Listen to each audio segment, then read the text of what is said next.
welcome. My name is Hajar, the Public Engagement Officer here at WUSC. First of all, sorry if my voice sounds a bit off. I'm recovering from a cold, but I'm very excited to be here today with you, to be your MC for this fantastic webinar that we have organized for you. Before we get started, I would like to cover some housekeeping really quickly. The entire webinar will be hosted in English. If you would like French interpretation, please click on the globe icon at the bottom of your screen, where you can then hear the live interpretations. If you are having technical issues, please let us know in the chat box and we'll be more than happy to help. L'ensemble du webinaire sera en anglais. Si vous souhaitez bénéficier d'une interprétation en français, veuillez cliquer sur l'icône globe.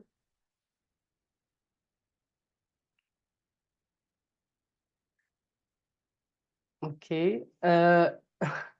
Si vous rencontrez des difficultés techniques, n'hésitez pas à nous écrire sur la boîte de clavardage et nous nous ferons un plaisir de vous aider. Donc, I also just wanted to inform you that this event will be recorded and shared so that others who may not have been able to join today can watch the recording at their own convenience. If you have any questions or concerns during the webinar, please feel free to message us in the chat box and we'd be more than happy to help. I just wanted to take a moment before we begin to acknowledge the land which WUSC is situated upon, the traditional unceded territories of the Algonquin Anishinaabeg peoples who have lived on this land since time immemorial. In doing so, we recognize that we have a responsibility to the Algonquin people and to the Algonquin cultural protocols. I want to acknowledge that there are people who are joining from across the country and across the globe. So I invite you to write in the chat which unceded and surrounded territory you are joining from today. So this afternoon, we have the pleasure of listening to an esteemed panel of WUSC staff and volunteers. They will be sharing more details about international volunteering and its importance for global development. At the end of the panel discussion, we will have a Q&A session in which you can ask any and all of your questions, and we can direct them to our panelists. If you want to ask your questions specifically to one of our panelists, please precise their name or their position so we can direct them easily and directly. Je vous demande de soumettre vos questions en utilisant la section Q&A que vous trouverez en bas de votre écran. Vous pouvez soumettre vos questions soit en anglais, soit en français. Si vous avez une question à poser à une panéliste ou à un panéliste en particulier, veuillez indiquer son nom et sa fonction dans votre question afin que nous puissions l'adresser à la bonne personne. Without further ado, we'll get started with our first panelist, Andrea, the Manager of Volunteer Mobilization at WUSC. The floor is yours, Andrea. Thank you, Ajar. Welcome, everyone. My name is Andrea Bachfalushi, and I am the Manager of Volunteer Mobilization at WUSC. It's a real pleasure to be with you today to kick off this information session about international volunteering with WUSC. For those of you that are new to WUSC, WUSC is a Canadian nonprofit organization working to create a better world for all young people. We bring together a diverse network of volunteers, students, schools, governments, and businesses who share this vision. Together, we foster youth-centered solutions for improved education, economic, and empowerment opportunities to overcome inequality and exclusion in over 15 countries globally. Canadian volunteers play an important role in contributing their professional experience and time to collaborate with WUSC partners on solutions that advance our shared goals for a better world. WUSC's volunteer cooperation program is decades old. We've mobilized over 10,000 international volunteers since 1977. Many of our current projects at WUSC include international volunteers. The WUSC project, which engages the highest number of volunteers, is our Global Affairs Canada funded volunteer cooperation project called IGNITE, which stands for Innovative Global Networks for Inclusion and Equality. Between 2020 to 2028, Ignite will mobilize 1,050 volunteers to support partner organizations that are working daily to improve the social and economic well-being of poor and marginalized youth, particularly young women, in Malawi, Ghana, Cote d'Ivoire, Kenya, Uganda, Jordan, and Sri Lanka. Since April 2020, we've already mobilized over 600 volunteers, including Canadians for international assignments, national and south-to-south volunteers, and Canadian e-volunteers. I'd like to extend a huge thank you to all of you on the webinar today that have already contributed your time and experience to WUSC as volunteers. Our recruitment for Canadian citizens and permanent residents to start international assignments this year in Africa, Asia, the Middle East, and in the Caribbean with our Sustainable Agriculture in the Caribbean program is ongoing. And today we'd like to give you a glimpse into our program in Malawi through the testimonial of 2 Canadian volunteers in the Ignite project and a WUSC staff member, all joining us from Malawi today. Thank you to all of you for tuning in to the webinar. Thank you. Thank you very much, Andrea, for sharing these valuable insights about WUSC and about Ignite and the important work that WUSC is doing with its partner all over the world. I'm going to turn the floor now to our dear colleague, Nuria, our Senior Program Officer in Malawi, who will tell us about the inspiring organizations WUSC supports and how volunteers are collaborating with our partners to improve opportunities for youth, particularly young women. The floor is yours, Nuria. Thank you very much, Haja, for the introduction. Takulandirani nonse. This means welcome in Chichewa, the main local language here in Malawi. My name is Noria Onyolo Chiwa. I'm the Senior Program Officer for the Ignite Volunteer Cooperation Project at WUSC Malawi. I'll give you an overview of Malawi and why you should volunteer here. So first, the overview. Malawi, also known as the warm heart of Africa, is a beautiful country located in Southeast Africa. It is relatively a small country, but it has rich history and many wonderful places of interest. One of the things that Malawi is best known for is Lake Malawi, the Lake of Stars. It is indeed a jewel in Malawi's crown.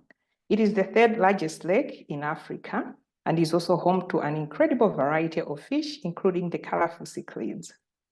Visitors can enjoy swimming, snorkeling, kayaking, and boating on the lake.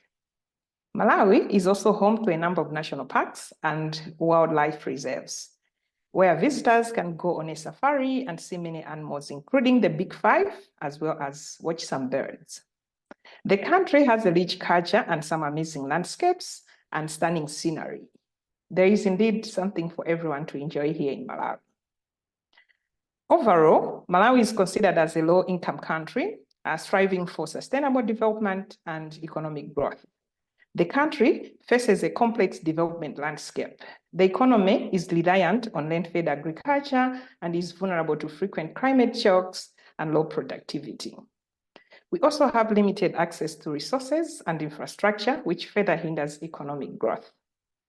However, recent democratic advancement and economic reforms are aiming to improve stability and also to facilitate growth.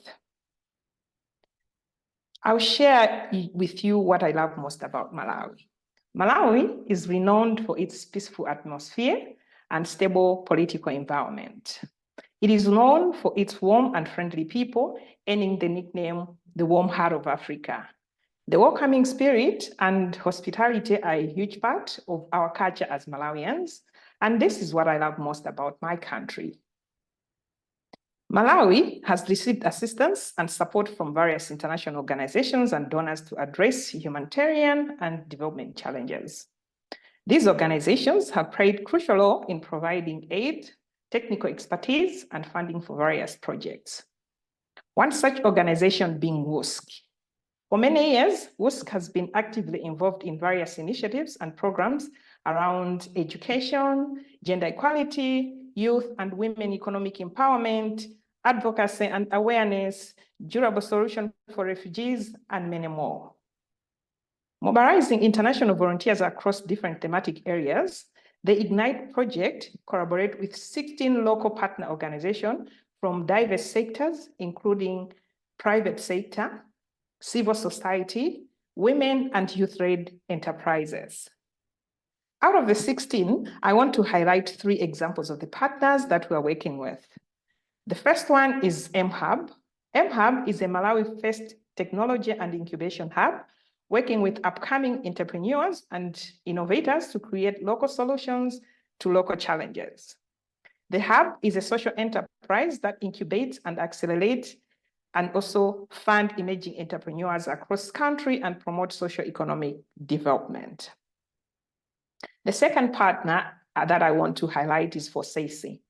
FOSESE is a youth female-led organization dedicated to bringing positive transformation to the lives of vulnerable and excluded women and youth, particularly adolescent girls at grassroots level here in Malawi. The third partner that I want to highlight is called Mulanje Mountain Conservation Trust, MMCT, which spearheads conservation activities on Mulanje Mountain Biosphere Reserve. Just for your information, Mount Mulanje is the 3rd largest in Africa and largest in Malawi.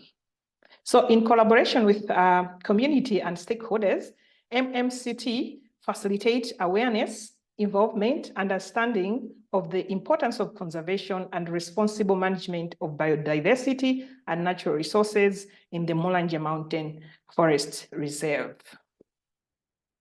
Our volunteer family here in Malawi support in enhancing local skill sets of partner organizations and communities at large, focusing in domains of empowerment, gender equality, technology, sustainability, environmental stewardship, climate change, and systems change. How can you Canadian volunteers support in Malawi? Canadian volunteers contribute their time, expertise, and passion to WUSC's development projects in Malawi, helping to address local challenges, promoting positive change, and also build a brighter future for communities in need. Canadian volunteers provide technical expertise and also training in areas such as business development, entrepreneurship, ICT, gender equality, marketing, and many more. This capacity strengthening helps Malawians acquire new skills and knowledge, and also mobilize resources to address local challenges. Volunteers facilitate cross-cultural exchange by fostering understanding and cooperation between Canadians and Malawians. This exchange of ideas and perspective contribute to mutual learning and also strengthening international relationships. Call to action to all of you today. Join us in making a meaningful impact here in Malawi. Be part of WUSC IGNITE program and enrich your potential as a volunteer for positive change. Your skills and passion and also your dedication can make a real difference in the lives of my fellow Malawians that are in need. Apply now to embark on this transformative journey. Empower Malawian youth and women and also create a more sustainable and inclusive future. Experience the warmth of Malawi hospitality as you explore endless opportunities to contribute your time and skills in a way that truly matters. Together, we can ignite change and leave a lasting legacy here in Malawi. Act today and inspire tomorrow. Zikomo kwambiri. Thank you. Thank you very much. Thank you, Noria, for this inspiring and informative presentation about WUSC in Malawi and the IGNITE project. I'd like to pass the mic now to one of our first current Star Canadian volunteers, Takuya Kitazawa, who is volunteering with Mzuzu Entrepreneur Hub, Mzuzu eHub, as an information and communication technology advisor. The floor is yours, Takuya. All right. Thank you so much, Haja, for the introduction. And hello, everyone. My name is Takuya Kitazawa. And sorry for a little bit dark my picture because there's power outage just happened. And yeah, welcome to Africa. So yeah, I'm a permanent resident of Canada, originally from Japan, and currently a Canadian self-employed business owner based in North Vancouver, British Columbia. And it's my great pleasure to be here and share my volunteer experience. And I hope my story allows you to visualize a journey as an international volunteer more vividly so that you can gain some confidence to take further actions or decisions, depending on your motivation for today's session. So by profession, I am a software developer holding degrees in computer science. And over the last decade, I have worked on web and mobile technologies, AI, data science and analytics, and consultation for diverse individuals and businesses across the various continents at different scales. So today, as a freelancer, I still work remotely with my clients in different time zones from my home here in Malawi. So my typical day begins and ends with an early morning or evening meetings with them, while I commit myself to the full-time volunteer assignment from 9 to 5. So interestingly enough, although I'm from a technical background, my day as an international volunteer is mostly occupied with communications and documentation for collaborators. So definitely I exercise more soft skills than hard skills than I used to do. So as you might know, software engineers or data professionals, which is in my profession, are recognized as some of the highest paying jobs in the world in 2024. So you may wonder why I stepped back from such a quote unquote good job and became an international volunteer. Well, in short, I felt bad in my previous experiences. So my experiences working for businesses and individuals across the globe, especially with those who are in vulnerable positions in Africa, Southeast Asia, and Latin America, told me that there's a huge gap in the availability and use of information technology. That is, today's tech industry is systematically structured to make the rich people richer while leaving marginalized population behind. For example, when I was working for a startup company, I had several decision-making meetings where the voices of small customers who don't have enough monetary power were suppressed by the larger ones without any questions. Because they can't pay enough money, their opinions don't matter, which is quite unfortunate. Meanwhile, my mentees from the developing nations expressed that they have significantly limited skill development and job opportunities in their own environments, which I used to take for granted, to be honest. So knowing these gaps, I couldn't stop seeking opportunities outside of the wealthy nations. And that's why I decided to become an international volunteer. So now I work as an information and communication technology advisor, ICT advisor, at Muzuzu Entrepreneur Hub, Muzuzu eHub in short. So they are a social enterprise based in northern Malawi, where so far I spent 10 months in my 1-year volunteer contract. And the organization was established in 2017 to foster job creation and poverty eradication by building a community of Malawian entrepreneurs. They specifically provide business incubation services and technology skill transfer programs, working facilities, and networking events, which primarily focusing on young men and women aged 18 to 35. By the way, Muzuzu is a small walkable town, giving me quick exposure to the local environment and people. And I love the place that offers a great atmosphere for enjoying outdoor activities and socializing with locals. And since Lake Malawi is less than an hour away, I also had a chance to spend a weekend there and get my first scuba diving license last year. Anyway, as for my volunteer assignment, my role as an ICT advisor at Muzuzu eHub is enabling the organization to efficiently and effectively deliver their programs to Malawi's youth and rural-centered populations through the adequate use of ICT. For your reference, Malawi's median age is under 18, and more than 80% of the population lives in rural areas, which is completely in a different shape compared to Canada, and there's a huge potential out there. But it's been reported Malawi's internet penetration rate stays low, around 28%, in contrast to Canada's 94% penetration.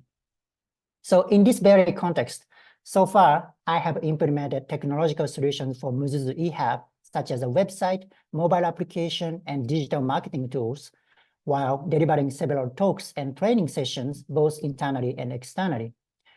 For Muzuzu eHub staff members, stakeholders, and partners from other Malawian organizations, as well as young program participants. There are, of course, some collaborations with the other WUSC volunteers and partner organizations along the way. So applying my knowledge, skills, and experiences from one country to a completely new environment is indeed challenging. And here, if I had to give only one take-home message from my volunteer experience here, it would be about the importance of acknowledging local context.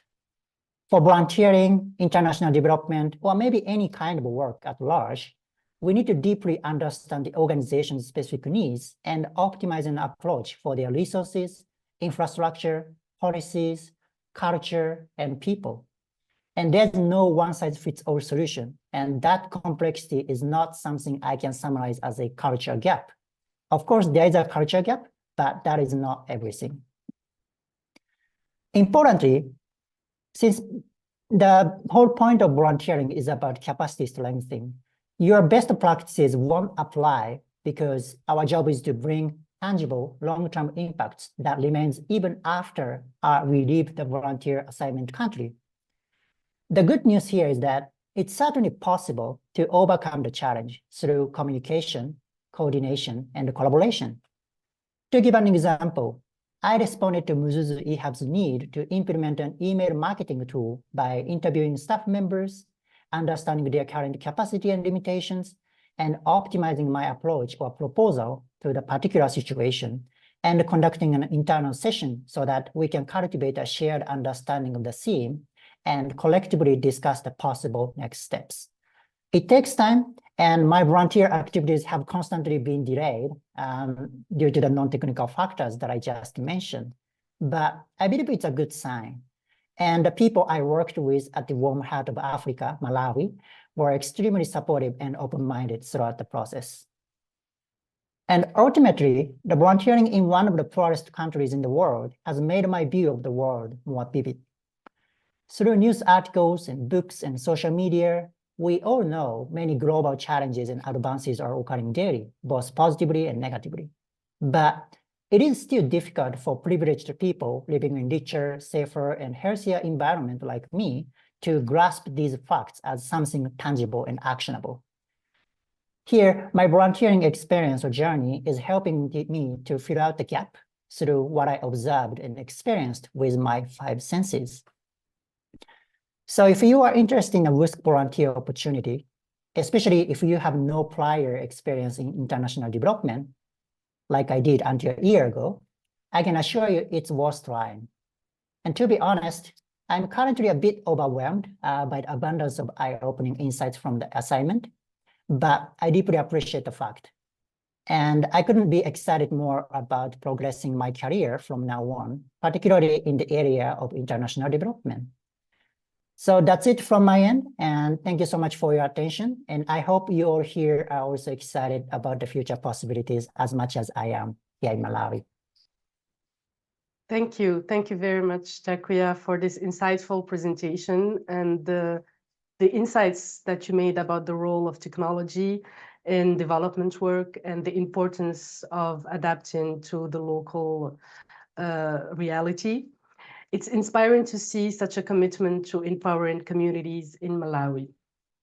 Now, I'd like to introduce our second current star Canadian volunteer, Cédric Jafarpour Davadkar, the Gender Equality and Social Inclusion Advisor, volunteering with the WUSC Malawi office. Cédric, I'll turn it on to you.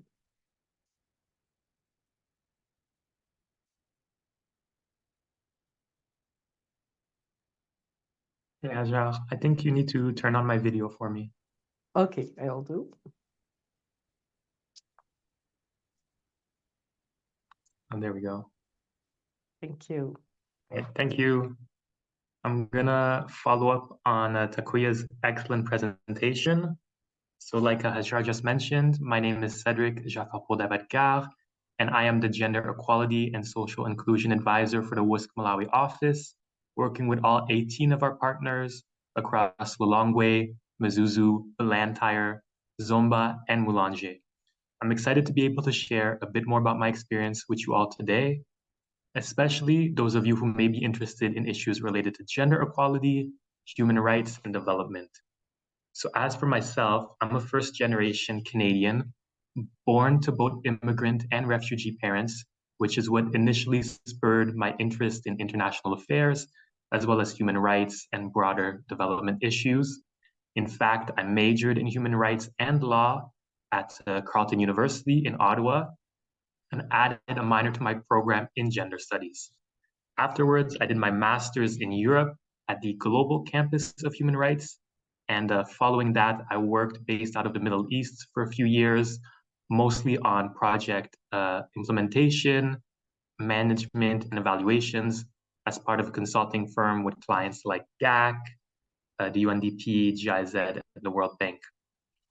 One of the main reasons that I work with a focus on gender equality right now is that both throughout my studies and in my very brief professional career, I found gender issues to be at the crux of a lot of development issues. Or said differently, I believe that when you address gender inequality, as well as the inclusion of other marginalized groups, and have an intersectional approach to the kind of development work that we do, you have the possibility to create sustainable change for everyone. I first became aware of the work WUSC was doing in Iraq and Jordan, as my previous firm was collaborating with them. Sorry. So when I saw an opportunity to work directly with a focus on gender in a local context with local partners, I knew that this was the direction in which I wanted to take my career in, and that WUSC would be a good organization to collaborate with. So just to talk a little bit about what I see as the advantages from my time here in Malawi so far, most importantly to me was the ability to gain real in-person developmental experience on issues that I'm passionate about while working with many different partners and understanding their specific approaches to either issues of inclusion, of gender, of women's empowerment. So to give you a few examples, one of the partners, Tumaini Litu, organizes the only music festival in the world that takes place in a refugee camp and brings refugee artists, international artists, as well as Malawian artists together.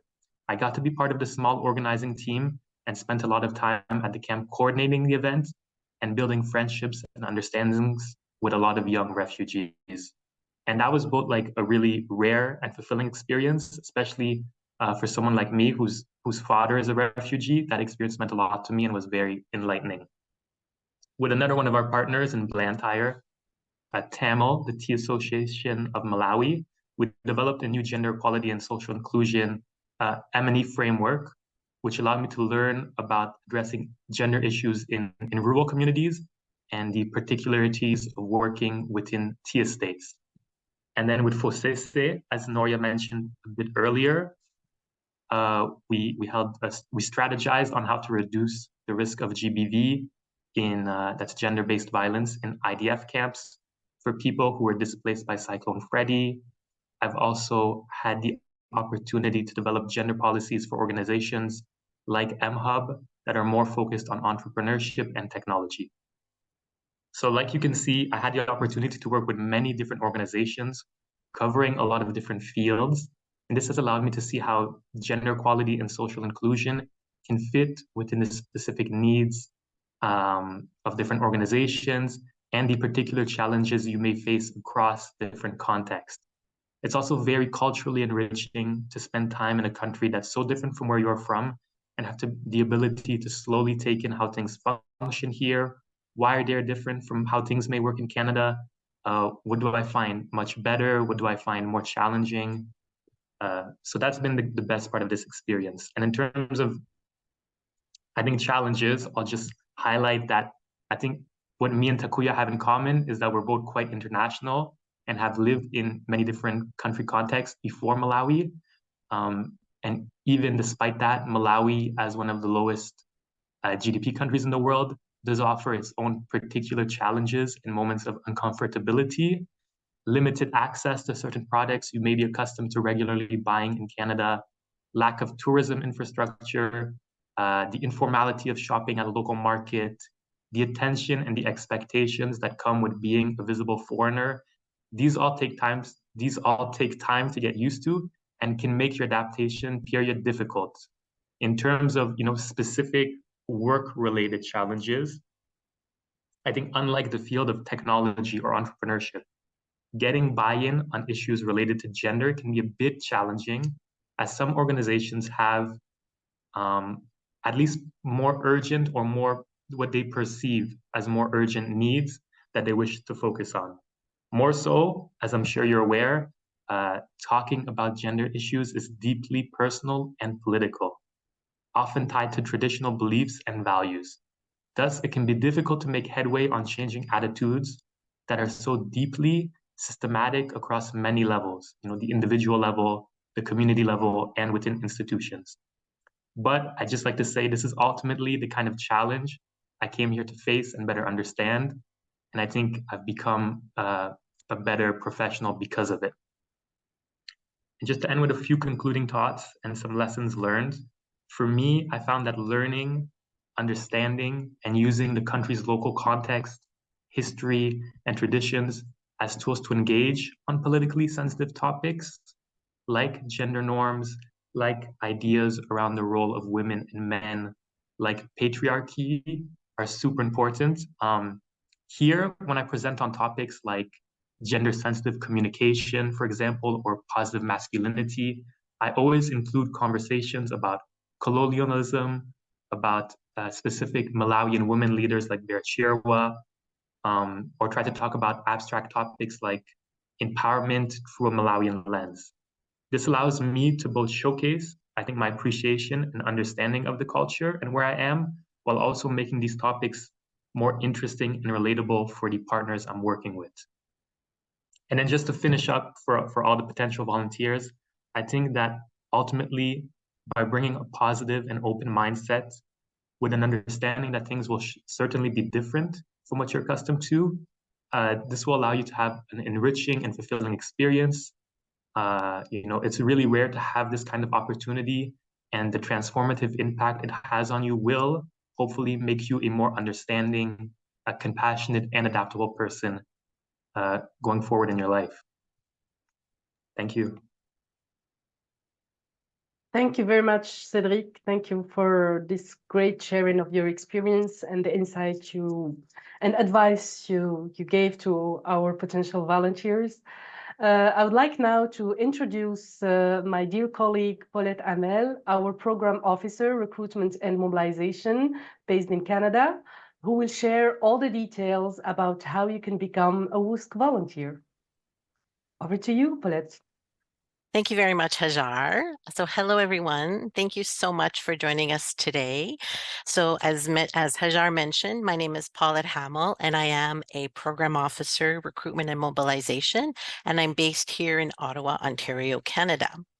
So I would like to start by sharing that WUSC currently has great volunteer opportunities for Canadians in several countries, including Malawi, Sri Lanka, Uganda, Kenya, Cote d'Ivoire, Ghana, Guyana, Dominica, and Jamaica. And these volunteer opportunities are on our website right now. And please note, to apply for a volunteer assignment, you are not required to have any international experience. So it is very easy to apply for an assignment with WUSC. You simply visit our website, and you can choose the assignment that you are interested in and fill out the application directly online. If you don't find an assignment that matches your experience, you can submit a general application, which is also available on the website. And the candidates who are shortlisted will be contacted within 3 weeks by one of the recruiters. So there are several steps in the recruitment process. If you have been shortlisted, meaning you appear to have the skills and experience required for the assignment, you will be invited to a pre-selection call with one of our recruiters. This will help to identify your motivations to volunteer and also to provide you with information, very important information, as you consider a volunteer role with WUSC as well. Now, following the pre-screen call, you will be invited to a formal interview.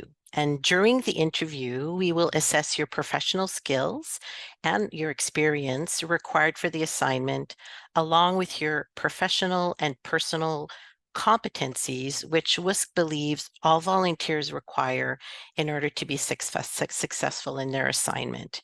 And these are your technical skills, your self-awareness and self-confidence, your communication skills, your independence and initiative, your flexibility and adaptability, your teamwork skills, and also your intercultural and gender sensitivity.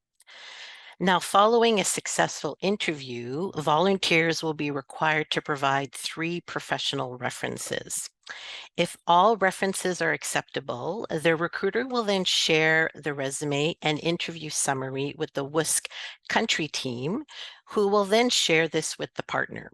And the partner does have the final say on whether they approve of the volunteer. Now, if you are approved, then the volunteer will receive an acceptance letter with a tentative start date. And once the volunteer accepts the offer, this will kickstart the administrative process and training. Now, during the administrative process, you will be guided by our team to complete administrative tasks such as a criminal reference check, a medical exam, the visa work permit application, and other required pre-departure documentation that are required. Now, WUSC does provide an excellent pre-assignment learning and pre-assignment train program, really designed to support you for your preparation for your assignment.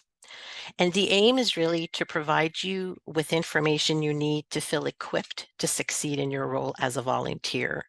So it includes self-paced e-learning courses, briefing materials, as well as live synchronous training, which is delivered via Zoom. Now, we also provide training on safety and security, intercultural effectiveness, capacity strengthening, mental health, gender equality and social inclusion, public engagement and fundraising, and even more. Now, WUSC does cover the basic costs to volunteers, such as airfare, medical insurance, accommodation, and a modest living allowance, which is based on the cost of living in the specific country of your assignment. So our experienced staff, such as the recruiters, our admin and training officers, will guide you through the pre-departure process. And our knowledgeable staff, such as Noria, are there to support you professionally and personally when you arrive in your country of assignment. So during your assignment, WUSC does provide emergency health and security support in case of an emergency situation. And once a month, we offer a virtual security Q&A with our security advisor for volunteers to join to ask any questions related to safety and security as well. Now, in regards to the full volunteer journey, it is important to note from the time you submit your application online to the time you depart for your assignment in Malawi, it could take approximately 2 to 3 months, depending on the completion of all of your requirements for your departure.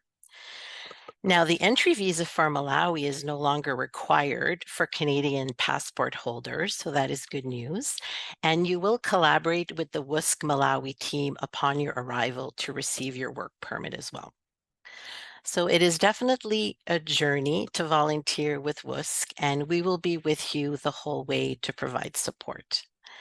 Now, at the end of your assignment, you will have the opportunity to stay connected with WUSC to help us continue to advance our mission and vision by re-volunteering, becoming an alumni ambassador, attending WUSC events, engaging Canadians in global development, fundraising, and/or staying connected to other WUSC volunteers.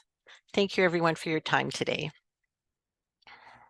Thank you very much, Paulette, for providing us with a comprehensive overview of the volunteer opportunities with WUSC and the step-by-step process. Thank you very much to each of our panelists for taking the time to share with us the important information and your experiences about international volunteering. Now I invite all our participants to drop their questions in the Q&A box. I already see that there are several questions. If you have a specific question for a panelist, please mention their name or their position so we can direct the question easily. If you have any trouble, please don't hesitate to ask for assistance in the chat box. And let us start the Q&A session. So first question is directed to Nuria. So hi, Nuria. How do you know if the activities you mentioned were successful or not? So I think this is a question about evaluating the impact of WUSC activities. Hi, Nuria. Yes. All right, thank you very much. Just to share a little bit on how we measure impact of the work that our volunteers are doing. Just to mention that when we place volunteers, we usually do that depending on the need of partner organization. So when we were starting the program, we had to do an assessment. That's a baseline survey on the status of the level of capacity. And this assessment we did within our organization. And also we had to check with the communities that include the participants or the beneficiaries. So we know the status of the level of where we're working from, we're starting from. And then the program also does midline evaluation. And at the end of the program, we also do an endline evaluation. But to mention about how we do check in terms of improvement in capacity, because this is we aim at improving the capacity of our partner organization. So what we do is that we do an assessment. We have a tool that assess different domains of the organization, what level they are in terms of capacity. And then when we recruit volunteers, they do support in improvement and also training. So long-term as well as short-term impacts are evaluated. So to talk a little bit on the organization, we evaluate by looking at the tools in the short term, how many tools have been developed by volunteers, improvement in processes, reach, how many people are being reached by an organization, if it's changing, improving, increasing, new programs, changing maybe income of the beneficiaries or participants, and also things to do with job creation. If we are aiming at creating employment for young people, how many people have been employed or reached in different businesses that are being supported by the volunteers or the partner organization. In terms of also like individual assessment, how we do an assessment is, for example, if we do some trainings, that means we always have tools to measure the level of change. And these changes include change in awareness, change in knowledge, as well as also maybe ability to function. So even level of confidence, if it's about young people, measuring the level of confidence. So we do before and after assessment and measure the changes, and then we take note and report on those changes. Thank you. Thank you. Thank you very much, Andrea, for this thorough response. I think there is another question related to measuring impact from Anna, but there is another component to it related to the impact on volunteers themselves. So do you conduct any kind of impact assessments on volunteers in the country office or by the Canada team? Yes, I think, yeah, go ahead. All right. I just wanted to say it's done both ways. At country level, we also do that, and also HQ level. So I'll answer from my answer is not that different from the first one, where we do the assessment of level of change in knowledge. When a training is delivered by volunteers, or maybe tools, level of adoption and use by the partner organization. So we make sure that we observe those changes and see if we're making a difference in the lives of the young people, but through staff, because mostly our target is to train staff of the partner organization. So then it trickles down to the beneficiaries of the young people. Yeah. A follow-up question again with Nouria. It's in French, but I'll try to translate. Comment assurez-vous que les projets de l'EUMC au Malawi respectent bien la culture locale? So how do you ensure that WUSC projects in Malawi respect the local culture?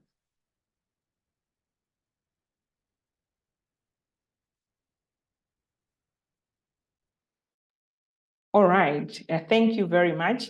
Just to mention that, as I already said, that when we were starting the Ignite project, we did a baseline study, a baseline survey, which we included a study in the communities and to just see the status of the communities that we want to work in, and also the partner organization. So culture was part of it, the results from the baseline that we conducted. So when we're designing our assignments, our support to the for the partner organization, we make sure that we respect the culture.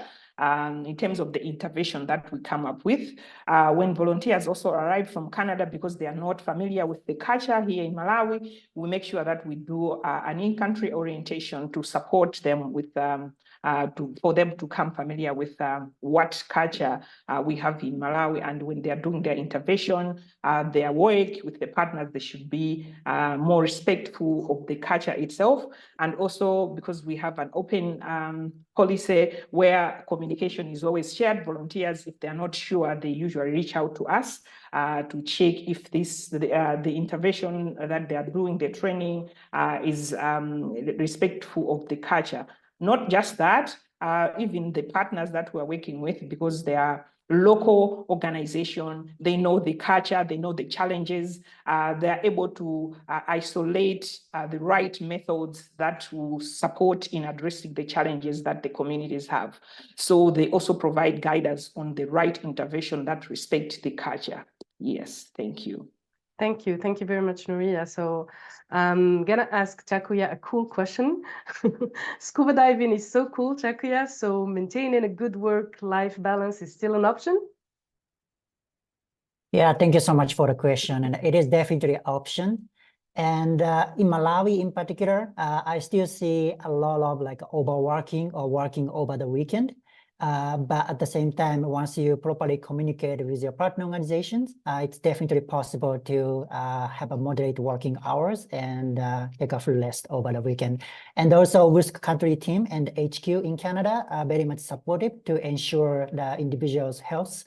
And for example, in my organization, we usually have standard working hours 8 to 5, whereas WUSC standard hours is 9 to 5 in general. So it's actually the one hour extended. And as soon as I decided to just follow the partner organization's working hours, so 1 hour longer, the WUSC country team contacted me and saying, hey, are you sure, are you okay to work a little bit longer? And those communications did happen. So yeah, work-life balance is definitely a big factor for all of us, and it's certainly possible to maintain it. Thank you, Chakuya. Next question is for Cédric. So you were already familiar with the field of international development and cooperation. Would you say that your view of the field has changed with your assignment in Malawi? Yeah, it's been very different experiences. Prior to this, when we worked, we had an understanding that collaborating with the government was the key to sustainability. And at WUSC, something I'm very proud of is actually we work a lot with local partners. And it's been a very different approach to development, but it's been one where you can find sustainability as well in different ways. So it's just opened my eyes up to two different perspectives.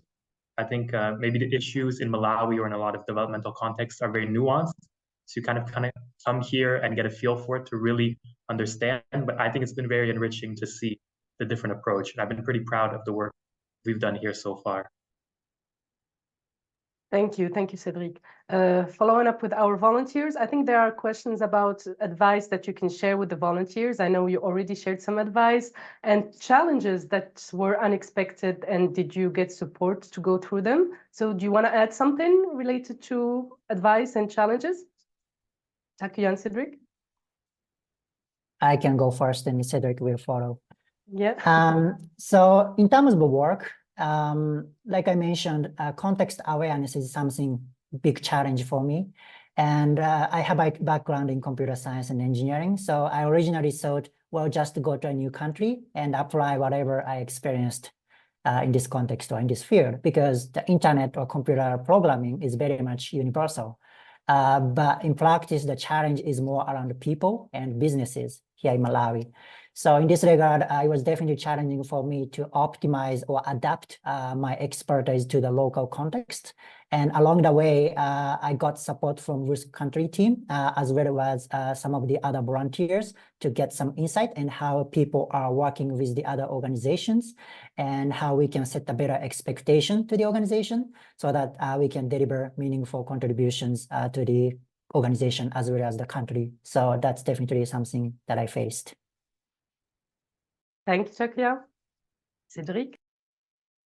Yeah, even similarly, like I mentioned in my presentation, it can be difficult sometimes to get buy-in or momentum on trainings and topics that are based on gender because they're not always perceived as an immediate need. And one way we've done that is to work more collaboratively through the volunteers that are in partner organizations. And that connection has been super helpful. And then having that network of volunteers here, which is both helpful, in a professional setting when we work together on gender, and also outside of work, it's almost like having a network of friends that you can rely on. So just being close to the other volunteers and sharing your day-to-day information, your experience can be very helpful. It's like a community. Thank you very much, Cedric and Takuya. So my next question is for our VCP team, for Andrea and Paulette. And it's about the career prospects and the positive impact of an international volunteering experience and the career overall. Thanks, Ajar. I might ask Cedric or Takuya to top up here, but I'm happy to respond because as Noria mentioned earlier in response to the question about how do we continually monitor and evaluate the success of our programs, we have many tools to receive feedback from volunteers throughout their journey about their experience and what they're learning, what they're gaining, what they're contributing. So we have surveys that go out to volunteers. They complete an exit interview at the end of the assignment, a one-on-one debrief. And what we heard from them in this year when we were reviewing all the feedback from this past year is that the vast majority said their assignment did enhance a range of skills which they have applied in their professional and personal lives. So some of the skills that they mentioned were gender equality, critical thinking, presentation skills, systems thinking, and human-centered design, intercultural communication and intercultural effectiveness, networking, advocacy, resource mobilization, being open-minded, monitoring and evaluation, fundraising, capacity strengthening skills, so mentoring, coaching, training others. And almost 100% of volunteers said that their experience increased their knowledge, skills, and understanding of global development. So I think that's a strong message from our volunteers who provide that feedback to WUSC. And in terms of career, we had one really interesting testimonial recently from an e-volunteer who spent Canadian e-volunteer did an 8-month assignment during the pandemic. And she just wrote recently to say that she's currently working at Global Affairs Canada within the Middle East Department programming, and that she can confidently say that having worked on the NGO side with WUSC prior to that experience has been a big asset. So we certainly get really positive feedback from volunteers in that regard. I don't know if Cedric or Takuya have anything to add on regarding the professional skills development through an assignment. I think in my case, it's mostly around the soft skills, like I mentioned, rather than hard skills. And especially coming from the tech background, I don't think after this volunteer, to be honest, my skill is enhanced in terms of computer engineering skill, to be honest. But at the same time, soft skills have definitely been improved, and it is becoming more important in tech as well. So for example, everyone is talking about AI nowadays, but the key here is not just about how to use computer programs to make AI, but rather it's more about coordination or policy making, or how to work with different parties and stakeholder engagement and expectation management. So those soft skill related factors are getting more and more important, even in my area of expertise. So in this regard, the experience here in Malawi and with WUSC is helping me to get something new as an attachment to my portfolio. Thank you very much, Chakuya. We still have 3 minutes, so I'm gonna go and try a final or one question or two. So a question to Andrea and Paulette about the opportunities to do a volunteer assignment as a family or group, and another one about specific programs for students or person that, retirees, yeah. Well, I can answer the one about the families and groups, Andrea, if that's okay. So yes, that's a great question. So obviously, we can only recruit with the assignments that we have currently available. So let's say you're a couple and you both want to go to Malawi, and we have assignments that are suitable for your skills and experience. That is something certainly we would recruit both of you, and as long as the partner approves, etc., then you can travel together and be together in the country. In terms of dependents, like maybe some children or partners that are not volunteering but would like to come to the country, they certainly can. At this point in our Ignite project, we no longer are able to provide funding for families, for dependents. So the volunteer would be responsible in booking the flight and all of the administrative steps for their family members that are going with them, and we would just need to be advised that they're coming with you. Hope that answers. Andrea, I don't know if you want to answer the second question. Yes, happy to. Was that about opportunities? Yes, for students and for retirees. Oh, yes, great. Yes, I'll try to be brief. So we do have, as part of our volunteer cooperation program, a stream for students, our academic stream. And in this particular stream, we partner with Canadian universities in Canada to recruit students from their programs to go on a WUSC assignment. So those are with particular partnerships that we have across Canada. If you have any other follow-up specific questions about that, you can email volunteer@wusc.ca and we can respond. Regarding retirees, absolutely, we also encourage volunteers of all backgrounds and ages to apply. Many of our partners are looking for volunteers that have the depth of experience that you can offer to a partner organization. The only limitation I would say that we have regarding age is due to our insurance. So there is a maximum age limit of 74 years of age to be able to be included in the volunteer insurance plan. So that's the only limitation we are working with. Thanks very much. Thank you. Thank you Back very to you, much. Hajar. Thank you. And thanks everyone for the questions. We're sorry we couldn't answer them all, but you can still send them to our inbox, volunteer@wusc.ca, and we'll respond accordingly. So to end this fantastic webinar, I'm going to ask you, will 2024 be the year you volunteer with WUSC? If you or anyone you know would like to learn more, check out our website FAQs and send your questions to our email box, volunteer@wusc.ca. If you are ready to take up the challenge, make a global impact, and for a life-changing adventure and experience, apply online today and sign up to our volunteer alerts to be the first to hear about new international volunteer opportunities at WUSC. We need you more than ever. We look forward to receiving your application. Thank you very much for your time today. Bye.